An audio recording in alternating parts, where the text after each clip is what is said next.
Hi there.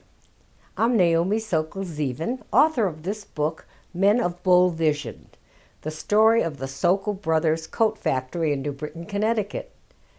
I wrote this story at the request of the director of the New Britain Industrial Museum.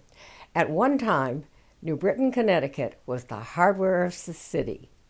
The time frame of this book is when the brothers came here in 1920, right after the First World War, the Depression, very active in the Second World War, and the good times that came after that. This is going to be the story of three men with a vision for the future, unafraid. In this cover picture, you see three men as they arrive in America on the ship the Rotterdam from Holland in the year 1920. The man on the far left is my father, Mortimer, and his two brothers, Saul and Dave. My father was 20 at the time, and his brothers were 22 and 24 accordingly.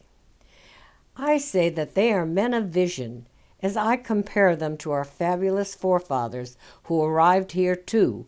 They had the amazing spirit and dreams in this uncharted land for a better life and freedom. They escaped from their hometown in Poland, Augusta, where the family was successful, but it was under tyrant Russian rule. They escaped not to serve in the Russian army and went and worked in Germany for 2 years, and there they earned enough money to come to America through Ellis Island, where when they came to America, they were vouched for by their brothers. Once they arrived, they worked hard to learn English at night and ways of life in America. Soon they would join many civic organizations. Their grandfather and father were tailors in Poland and had 2 merchandise stores, so they knew the clothing trade. Their first factory in America was on High Street, called Sokol Brothers, and you see in this picture a small wooden building, and inside is a freight elevator with 2 stores. They started with only 4 sewing machines and 4 women, and with a goal in their heart that they would succeed. They named it the Sokol Brothers Factory, and they started by making children's coats. Over 40 years they had this factory. It grew to be over 200 people working, mostly Italian immigrant women, and 10% men. The men worked as pressers, cutters, shippers. As the factory grew to a large one, then they changed from children's clothes to women's coats, and they were sold all over the United States. Sokol Brothers was a small spoke in a big wheel of New Britain, Connecticut, who for many years, as I said, were known as the hardware city of the world, with ball bearings, screws, and bolts.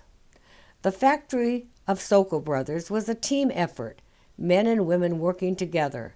It was more like a family. The workday was long, 5 days a week, from 7 to 5 at night. The women would sing songs because they were very happy there. They'd eat lunch many times in good weather under the grape arbor on the grounds of the factory. The war touched the Sokol family very hard. One brother was in a concentration camp in Norway, and they had to rush to bring over the rest of their family from Poland before the Nazis came in 1937, and that they did. They earned the E flag, which you see here, which flew over the factory all during the war. Only 5% of all the factories, that was 85,000, that were involved in the war were awarded this E flag. When I was married in 1954, I saved the card with almost 200 names on it and cherished the silver tea set the whole factory gave me. I remember their faces of all the wonderful people that worked there.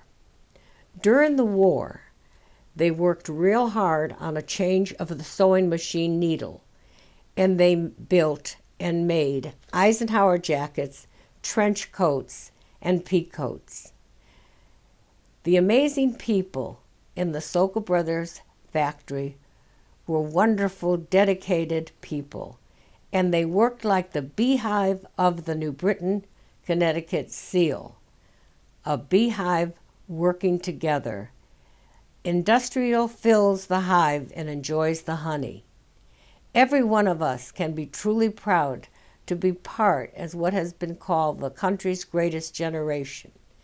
May their memory shine as brightly as the city of New Britain always will.